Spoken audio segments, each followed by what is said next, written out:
Welcome to episode 2 of Lakeshore Christian Church's weekly video podcast. I'm Pastor Randy Cordell. We're coming to you live from our studio at our Antioch campus here in beautiful Nashville, Tennessee. Each week on the podcast, we plan to talk about all things Lakeshore, message series that we have going on or coming up, plans and activities that are coming up here at the church. We'll talk to different staff members and other people that we'll be interviewing on a regular basis. And occasionally we'll have a guest host for the podcast as well. I want to encourage you to subscribe if you haven't already done so. Invite friends, neighbors, coworkers, family members to come and join us each week, Wednesdays, live at noon. But then it'll be posted so that you can listen to it anytime after that. I'm happy to welcome this week's special guest to the podcast. Michael Scherer is a good friend. He's a fellow staff member here at Lakeshore, serving as our executive pastor of family ministries.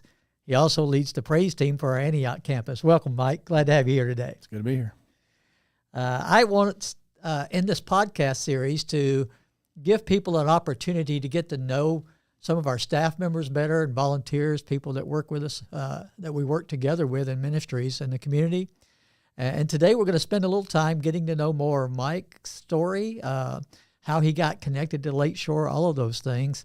I was new to Lakeshore in March of 1991. My family and I moved here, and we started working with the church, and it began to grow. God blessed us, and the growth was happening pretty quickly. And Sue Ann and I started praying about the needs of the community and wanting to do the best job we could as a church of meeting those needs. And we realized, we looked at a demographic study of the area, that many of the homes in the area, there were young people, and we needed to develop a good, strong youth program at Lakeshore. And so we started praying regularly. Who should we call? Who do we know? Who would God lead us to that could come in and help us start pretty much from scratch a really good youth program for the church? And over again, as we were praying, one name kept coming to both of our minds, and it was Mike Scherer. We already knew Mike, knew about his work as a youth pastor. He was serving currently at that time at a church in Georgia. And we contacted Mike and his family. They came up for a visit. I can remember, Mike, when you first came, your oldest, Caleb, was just a baby crawling around on the floor. He was just one. He was one. Yeah. What year was that? Do you remember? 1996. 1996. So we'd only been here a short time when we contacted Mike, had him come up for an interview. We worked through the details, and Mike came on board to serve to begin with as our youth pastor, and he developed from scratch a great youth program. And since then, he's done a lot of different things. Everything we've asked him to do, he's done it. A lot of transitions through those years. But I want you to take a little time, Mike. I want to let you talk a little bit here about the events that led up to how we knew you already and how you were already connected to our family. Tell us a little bit about your growing up, your history, and how it led you to come here to be the youth pastor at Lakeshore. Well, it's actually a crazy story in a lot of ways because Lois McGee, who is your mother-in-law, yes, was my house parent at the children's home that I was raised in. She wasn't there the entire time that I was there, but she was there for the most impressionable years, 8th grade through college, basically. And so, I remember you guys visiting from time to time. I remember when she was pregnant with your son, Bobby, and I remember Heather when she was really small. And so, it's just one of those things when you're a kid at the children's home, you just like something to be different. So when you have visitors come in, you don't care who they are. But thanks, Mike. I appreciate that. but when you get to know the families of the house parents or the relief house parent, at that time she was a relief house parent, then she turned into the house parent. And so, of course, I knew you guys from visiting her and stuff like that. And then I visited some of the churches that you worked at from time to time. Yeah. Just being raised at the children's home, got to, Lois finally retired. And then it just so happened that where you guys were is where she went. And so I kind of followed her along. And so when I call her mom here at the church, everybody's confused. Right. Because they know she's not my biological mother, but it's hard not to call her mom because she was that for so many years. She's Mom McGee for a lot of kids through the years lot of over people. There. Yeah. So tell people a little bit more about Christian City, the children's home that you're talking about. It's called Christian City. Correct. All right. Yeah, it's in the southern, it's south of Atlanta, and it's a children's home that at the time that I was there was was totally supported by the local church. It still is supported by the local church, but now they've got corporate sponsorship and all this kind of. And the state has moved in a little bit and done some things with that. But it's still a great organization. They're doing some wonderful things there. The cottage that I was in when I first moved there, we had 16 kids. Wow! So plus the house parents and their 2 kids, so we had 20 in a household, and there was plenty of room. I mean, the cottages were pretty good size back then. Now they've changed since then, and the cottages are much smaller.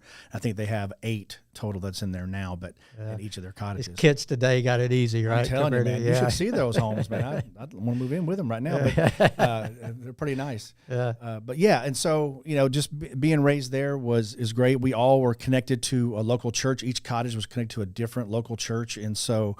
I was raised in the church, but at the same time, when you say you're raised in the church, doesn't mean that you've got church in you. Yeah. So that was just part of what you did as part of the children's home. Yeah.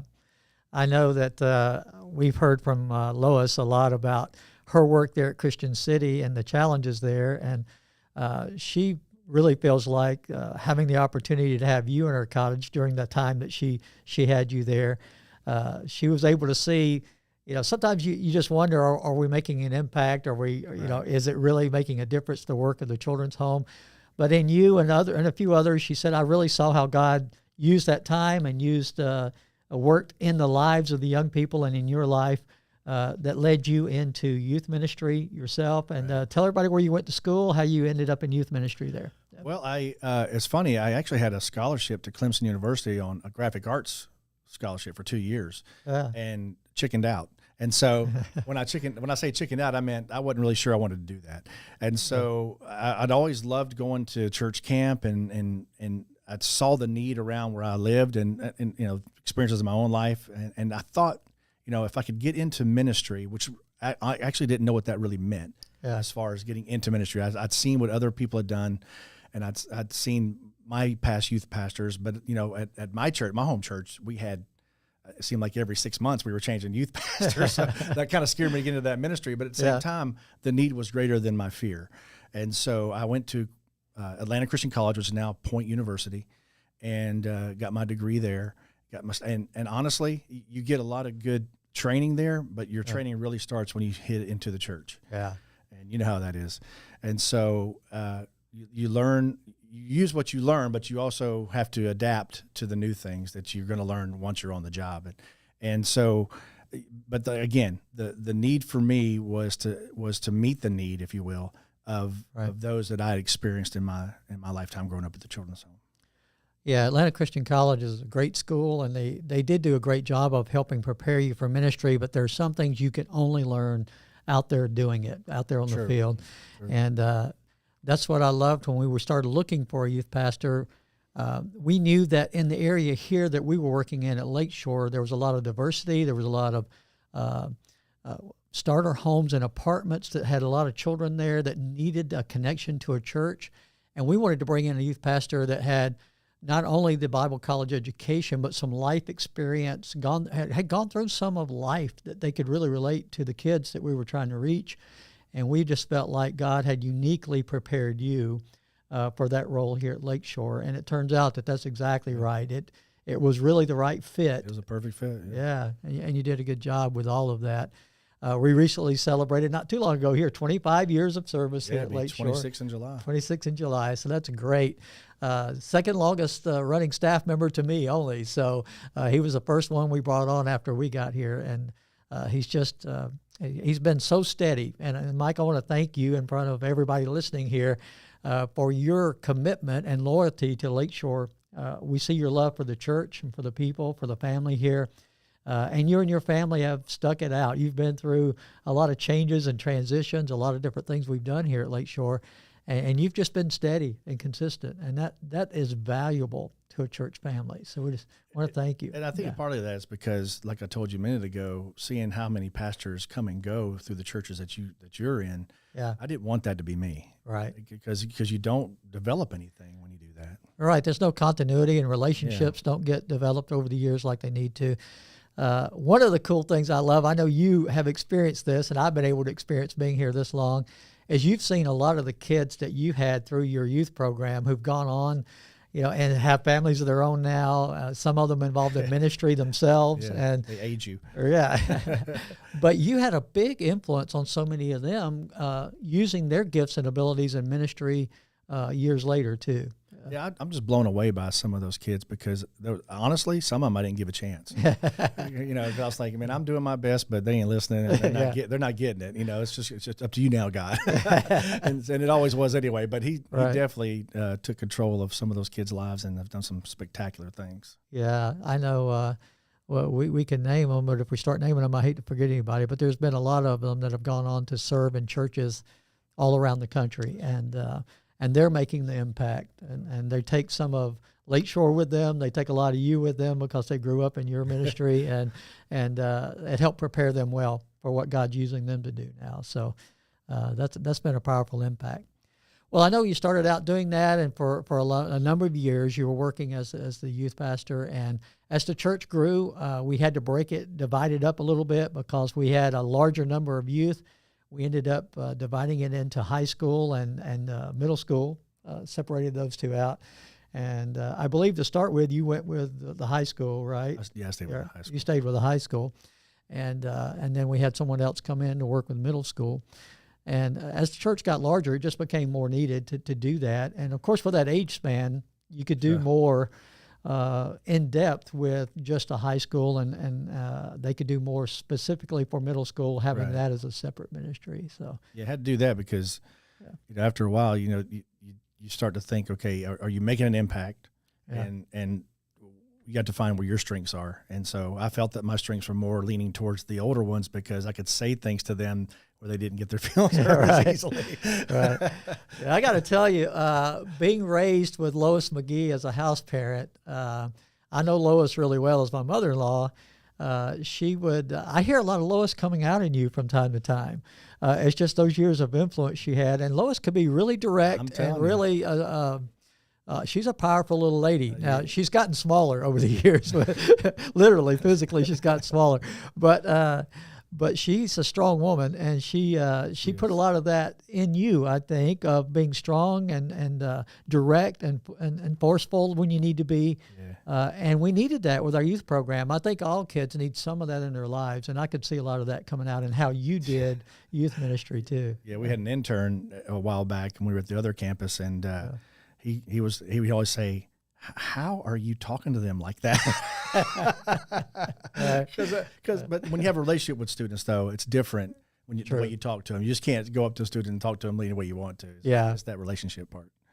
It is. Once you develop that relationship, you can be more direct with them, and they receive it better when they know you've invested in them over the years, and you've done life together with them. And but boy, youth ministry is tough, and it does take a toll on you. And I know as you got older, it was more physically demanding, and you were going through some health things too, and decided to make another transition from youth ministry. And during that time, you've still done a lot of other things, not just youth ministry, but then it became more focused on other things. And tell a little bit about your role now here at Lakeshore and what you're doing on staff with us now. Well, my main focus right now, I think, has been on leading the worship team at the Antioch campus. But I'm also helping out with the life groups when we have prospects or new folks coming in, or through our one-on-one class, or just interested in joining a group or a ministry. It's my job to try to help them connect to that ministry or that life group. And also with the other campus that we have, I'm helping direct some of the volunteers and the paid staff on both campuses to be that guide if I have to be, or the source that they need to help them in their personal ministries, whether it be children's ministry, preschool, and of course high school. Right. One of the things I love most, Mike, with you in that role is the wealth of experience that you bring so that you could be a resource for those other people. It's been great to see Tito Lozano. Right? He was in your youth program. He grew up to now be a youth minister for us for this Antioch campus. And obviously coming into that fresh and new, that was a big challenge, but I knew we had you here, and also Mike Swartz, who had transitioned out of youth ministry, here on staff. So we had some resources that Tito could go to as well as our other staff and volunteers could go to when they needed help or questions or how do I do this? How do I handle this situation?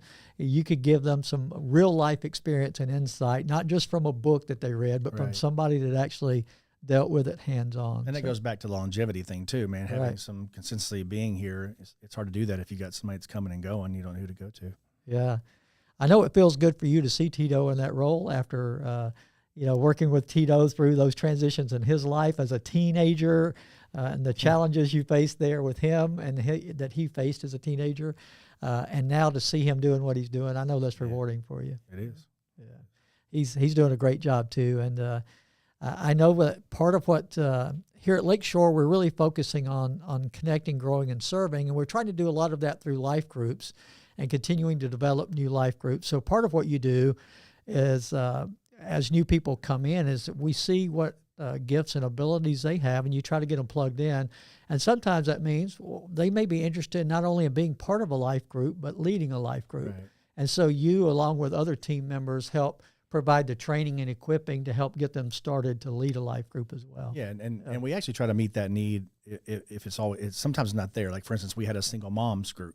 Yeah. Well, after a while, the single moms group, either because of moving or whatever, it ran its course, so to speak. Yeah. But then there's always going to be a new group that needs to start. But some of those people that came out of that single moms group started other groups, and so it wasn't just single mom groups. After that, they actually had their own regular, if you want to call it regular, life group. Yeah. And so it's always looking to develop new leaders, new life groups to meet the needs of the community and the people of our church. Yeah, we want them to continue to stay connected and growing and serving, and life groups is one of the best ways for them to do that, as well as other opportunities they have to serve, and you help them with that too, plugging in at things like the cafe and bookstore, all those different areas. Ministry, yeah.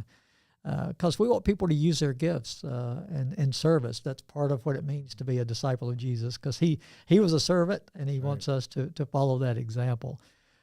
Well, as you look forward at Lakeshore here, I know your family.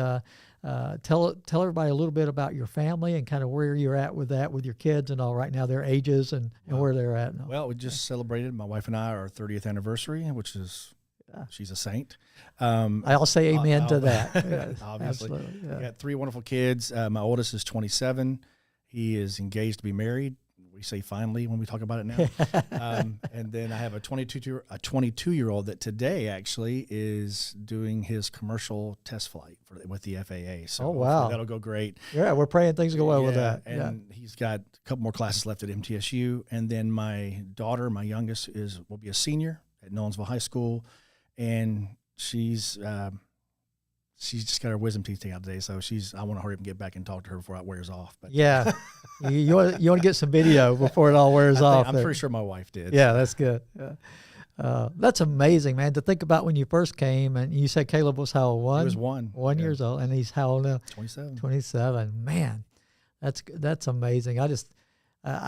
Here's what I remember about that meeting. We were in the gym building for part of the gathering we had. Oh, let him crawl. And you put him on the floor and let him crawl. And that was the fastest crawling person I had ever seen in my life. To this day, I've never seen anybody crawl that fast. I know. It was crazy. Yeah.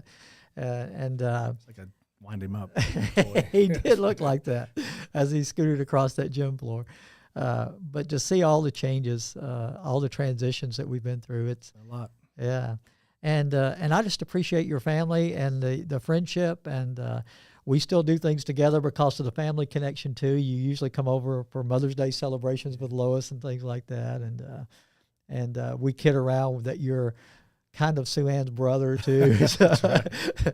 So all of our family has been connected through all these years, and man, it's just rewarding to me to be able to from the very early part of our ministry here to have you come on staff with me, and it's been a real blessing and support for me to have you here during all of that time. Is there anything else that you think the church family or our listeners today might need to know about you that we haven't talked about? That we can talk about. I know. I joke about being an open book, but a lot of people still give me penguin gifts. Oh yeah, that's right. The penguins. I love penguins. It's a weird thing, but I've always liked penguins. Yeah. And so I have literally thousands of little statuettes and different weird. I have a crumb sucker that you can put on your table and it sucks the crumbs up. It's a penguin. I've never heard of that, man. Oh, trust me. Yeah. I love it. I never use it because I don't want to tear it up. But it's, I've got stuff still in the packaging. I mean, I'm weird that way. But I stopped displaying things because I kept mysteriously getting things broken. Yeah. So yeah, I'm protecting them now by keeping them locked away. But I am still a big Penguin fan. So yeah, not the Pittsburgh Penguins, just the Penguins. And speaking of fans, one of the things that we have in common, I'm from Georgia as well and went to Atlanta Christian College as well, Point University, and we are both Bulldog fans. Oh, you mean the national champion Georgia Bulldogs? Those are the ones. Oh, yes, okay. I just thought we might want to throw that in there. Sounds familiar. Hey, there you go. Yes, those Georgia Bulldogs. Keep it going with the Atlanta Braves too. Atlanta Braves. We're Braves fans, and presently 13-game winning streak. I just got to throw that in. Yeah, throw that in for sure. Nothing wrong with that. Yeah, it was a great year for Georgia this past year with the World Series, the national championship football team, all those good things, and we get to celebrate that together. We share that in common, and that's right. So. If any other pastors out there are looking for staff or people to bring on staff, you might want to look for Georgia Bulldog Atlanta Braves fans. They always turn out to be really good staff members. So just thought I'd throw that out. Yeah. Well, Mike, it's been a joy to have you here with me today for the podcast. I want to thank you and thank you for all your years of service, man. I appreciate it. We want to invite you and your family and friends to join us this Sunday at Lakeshore. If you don't have a church home already that you're involved in and connected to. This past Sunday, we continued a series that we're in called Discipling Our Sexuality. Yes, I'll say it again. Pastor Andy's talking about sex on Sundays, and it's an interesting conversation. Over the past couple of weeks, we've looked at how the culture around us is really trying hard to disciple us and what we think about sexuality and how it doesn't always line up with Scripture. This past Sunday, we talked about how even in religious circles, maybe in your growing up and your raising, you've heard some things, maybe even from the church, that don't really line up well with the spirit of what God's Word actually teaches about our sexuality. So I want you to come this coming week. We're going to be answering the question, does God care who I sleep with? So that's going to be interesting. And if he does care, why? Why is that a big deal to him? I mean, doesn't he have a lot of other fish to fry or other things he needs to be focused on or dealing with? Why would he be so concerned about that? So we're going to try to answer that question this Sunday. I hope you'll join us for that. This Sunday is also Father's Day. We're going to be recognizing and celebrating all the dads that are with us. And at each campus, we're going to be having a car and motorcycle show. We're also going to have root beer and beef jerky for the dads. So we're going to celebrate big time there. Have a good time with that. I hope you can join us. By the way, it's not too late. If you've got a car or a motorcycle you'd like to bring up for the show, just call us and let us know. It's 615-731-1912. Let us know you've got a vehicle that you want to have in the show at either one of our campuses. We'd love to add you to the car show that day. Well, also this Sunday, this is kind of unique because it fell on the same Sunday, we're going to be recognizing and celebrating Juneteenth, which commemorates a significant event in the history of our country. I didn't know a lot about Juneteenth until the past few years as it became more prominent as a celebration. I did a little more research.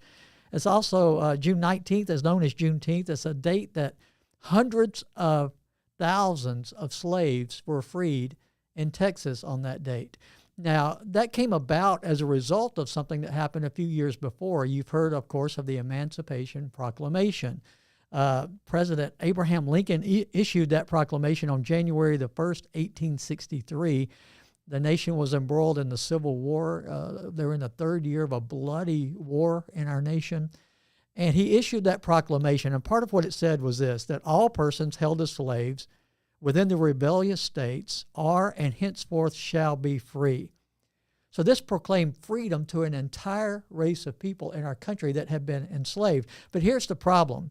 At that time, with the Civil War going on and everything and communication being more difficult, the word didn't even get out to all those that were enslaved that they were now free. Imagine that, a whole race of people that freedom was already declared for them and they didn't even know about it. They had not even heard about it.